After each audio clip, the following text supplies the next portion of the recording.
Good morning students. 11वीं वाले बच्चे, सिद्धि हिंदी विद्यालय के इस ऑनलाइन क्लासेस में आपका हार्दिक स्वागत है।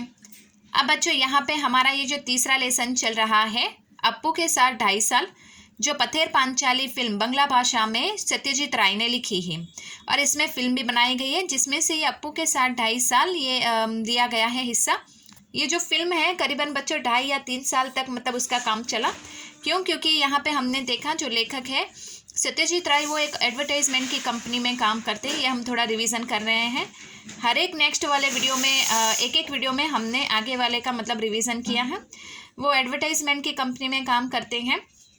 उनके पास जब भी पैसा और समय की बचत होती है तब वो फिल्म बनाते हैं और ये बंगला भाषा में सबसे पहले फिल्म बनी। उसके लिए उनको सबसे पहले अप्पू जैसे एक छोटे से दिखने वाले बच्चे, एक बाल कलाकार की ज़रूरत पड़ी, जिसकी उन्होंने बहुत तलाश की। आखिरकार अपने ही पड़ोस में एक छोटे से बच्चे सुधीर बैनर्जी को वो लेकर आते हैं।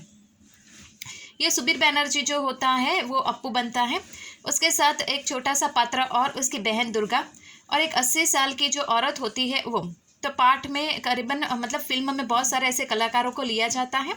फिल्म जो होती है उसकी शूटिंग यहाँ पे तकरीबन शुरुआत हो चुकी होती है कोलकाता से 70 मील दूर पालशिट नाम के गांव में, जहाँ पे ये जो काश के फूलों का मैदान और रेलवे लाइन वहाँ से गुजरती थी।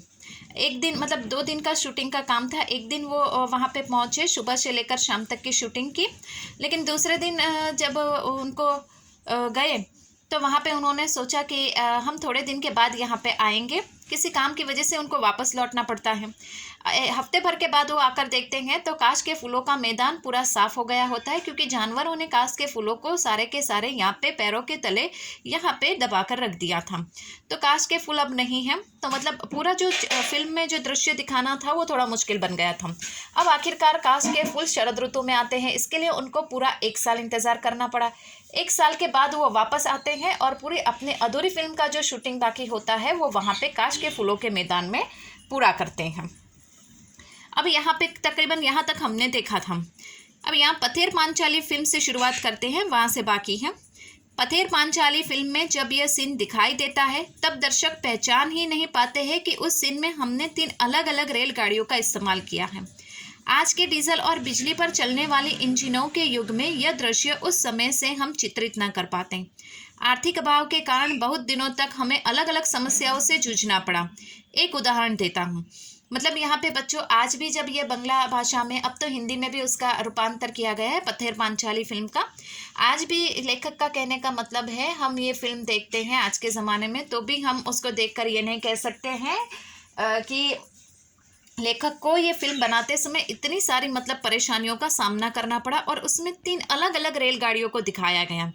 मतलब वो दृश्य ही इतना सुंदर सा था। इतना ही नहीं, आर्थिक स्थिति के कारण भी लेखक की फिल्म इतनी पीछे पड़ गई। तो उसका एक उदाहरण भी वो हमारे साथ यहाँ पे हमें बताना चाहते हैं। मूल उपन्यास में अप्पू और दुर्गा के बुलो नामक पालतू कुत्ते का उल्लेख है। गांव से ही हमने एक कुत्ता प्राप्त किया और वह भी हमसे ठीक बर्ताव करने लगा। फिल्म में एक दृश्य ऐसा था, अप्पू की माँ सर्वजया अप्पू को भात खिला रही है।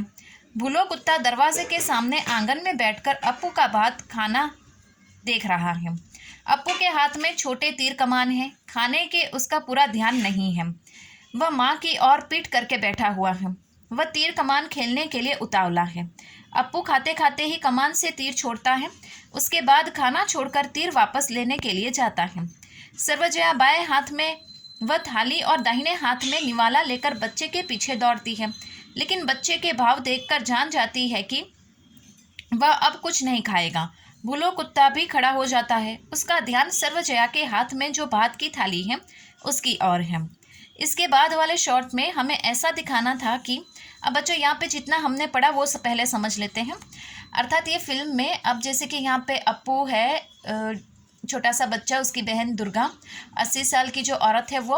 अब यहाँ पे फिल्म में धीरे धीरे पात्र सब खिलकर सामने आ रहे हैं। उसमें यहाँ पे फिल्म में एक बुलो नाम का कुत्ता लिया गया है और अप्पू की माँ का पात्र निभाने वाली भी एक औरत है, जिसका नाम यहाँ पे फिल्म में सर्वजया है। अब यहाँ पे क्या है, जो बुलो नाम का कुत्ता है वो अप्पू के घर में ही रहता है, उसका दोस्त बन के, जो एक कोने में बैठा हुआ है। और यहाँ पे जो सर्वजया है वो अप्पू को भात खिला रही है। अब यहाँ पे अप्पू जो है वो क्या कर रहा है फिल्म में, यहाँ पे तीर कमान से खेल रहा है। बार बार वो कमान से तीर को छोड़ता है और जो तीर है वो बाहर जाकर पड़ता है तो उसको लेने के लिए दौड़ता है। उसकी माँ जो होती है वो भी उसके पीछे खाने की थाली को लेकर दौड़ती है। अप्पू को देखकर अब सर्वजया को ऐसा लगता है कि वो खाना नहीं खाएगा। आखिरकार जो बुलो कुत्ता होता है वो भी खड़ा हो जाता है और सर्वजया के पीछे भागने लगता है। ये फिल्म का ये पात्र दिखाया गया है। फिल्म में और भी बहुत सारे ऐसे घटनाएं घटित है, शॉट लिए गए हैं, उसका जिक्र हम करते हैं बच्चों। उसके बाद वाले शॉट में हमें ऐसा दिखाना था कि सर्वजया थाली में बचा भात अपने गमले में डाल देती है और बुलो वो भात खाता है, लेकिन यह शॉट हम उस दिन के लिए ले नहीं सके क्योंकि सूरज की रोशनी खत्म हुई। उसी के साथ हमारे पास जो पैसे थे वो भी खत्म हुए। 6 महीने बाद फिर से पैसे इकट्ठे होने पर हम फिर बोडाल गांव में उस सीन को बाकी अंश चित्रित करने के लिए गए, लेकिन वहां जाने पर समाचार मिला कि बुलो कुत्ता अब इस दुनिया में नहीं है। अब क्या होगा? खबर मिली कि बुलो जैसा दिखने वाला एक और कुत्ता गांव में है। अब लाओ पकड़ के उस कुत्ते को। सचमुच यह कुत्ता बुलो जैसा ही दिखता था। वो बुलो से बहुत ही मिलता जुलता था। उसके शरीर का रंग तो बुलो जैसा बादामी था ही, उसकी दुम को छोर भी बुलो की दुम की छोर जैसा ही सफ़ेद था। आखिर यह फेंका हुआ भात उसने खाया और हमारे इस दृश्य का शूटिंग पूरी हुई। फिल्म देखते समय यह बात किसी के भी ध्यान में नहीं आती कि एक ही सीन में हमने बुलो की भूमिका में 2 अलग अलग कुत्तों का काम लिया है। अब बच्चों यहाँ पे मैंने आपको बताया ना कि किस प्रकार से यहाँ पे फिल्म बनाते हुए लेखक ने भी बताया कि उनको कौन कौन सी परेशानियों का सामना करना पड़ा। ठीक है, यहाँ पे हुआ ऐसा कि जहाँ पे ये फिल्म का शॉट मतलब ये एक दिन पूरा लगा कि सर्वजया अप्पू खाना खा रहा था, सर्वजया उसके पीछे भाग रही थी, तो ये सब जो दृश्य थे वो सारे के सारे एक दिन का काम था। एक दिन के लिए ये भूमिका मतलब यहाँ पे निभाई गई। उसमें सर्वजया जो होती है वो अप्पू को खाना खिला रही होती है। अप्पू खाना नहीं चाहता, सर्वजया अप्पू के पीछे भागती है। कुत्ता जो होता है वो भी खड़ा हो जाता है और सर्वजया के हाथ में जो थाली होती है उसमें जो भात होता है उसकी और उसका ध्यान जाता है। अब बाकी का जो सीन था उसमें क्या दिखाना था कि सर्वजया वो थाली का जो भात है वो अपने गमले में डालती है और ये बुलो नाम का कुत्ता उसको खाने के लिए जाता है। लेकिन होता है बच्चों ऐसा कि शाम हो गई थी, सूरज की किरणें इतनी तेज़ नहीं थी, इसके लिए मतलब ये फिल्म बनना भी थोड़ा मुश्किल था क्योंकि अंधेरा जैसा छा गया था। इसके लिए लेखक ने सोचा कि हम यहाँ पे ही रुकते हैं, नेक्स्ट मतलब आगे का जो सीन है वो हम बाद में करेंगे। और पैसों की भी कमी थी।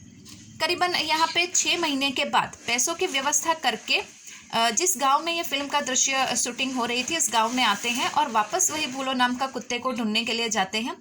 लेकिन लेखक को पता पड़ता है कि वो कुत्ता उसकी मृत्यु हो गई है। अब उनके लिए एक प्रश्न बना कि मतलब अब आधी फिल्म का काम कौन करेगा। तो फिर गांव में किसी ने बताया कि बुलो जैसा ही दिखने वाला एक दूसरा कुत्ता है, उसको पकड़ के लाते हैं। आखिरकार फिल्म की जो अधूरी शूटिंग थी उसको पूरी की। सर्वजया के हाथ में जो 6 महीने के बाद ये फिल्म की शूटिंग वापस चली कि सर्वजया के हाथ में जो थाली थी भात की वो गमले में उसने भात डाल दिया और उस कुत्ते ने उस गमले में से उस भात को खाया। ये दृश्य सिर्फ इतना सा बाकी था, उसको उन्होंने पूरा किया। आज भी हम लेखक कहते हैं कि जब भी मतलब लोग जो ये पत्थर पांचाली फिल्म देखते हैं तो इस दृश्य को देखकर वो किसी के ध्यान में ही नहीं आएगी ये बात कि फिल्म में जो कुत्ते का पात्र निभाने वाला जो यहाँ पे है वो एक ही प्रकार का कुत्ता नहीं है बल्कि 2 है, अलग अलग हैं। फिल्म को देखकर ये कोई भी नहीं कह सकता। तो बच्चों इससे हम अंदाज़ा लगा सकते हैं कि लेखक को ये फिल्म बनाने में बहुत सारी परेशानी हुई क्योंकि यहाँ पे उनकी आर्थिक स्थिति भी अच्छी नहीं थी। थोड़े थोड़े समय के बाद पैसे इकट्ठा करके वो जाते थे फिल्म बनाने के लिए और फिल्म बनने के बाद यहाँ पे उनको आज भी वो दिन याद है। तो बच्चों आज के इस वीडियो में हम यहाँ तक देखते हैं। नेक्स्ट वाले वीडियो में और कौन कौन से यहाँ पे लेखक सत्यजीत रॉय को परेशानी ये फिल्म बनाते हुए वो हम देखेंगे। ठीक है, तब तक के लिए यहाँ पे रुकते हैं। Thank you.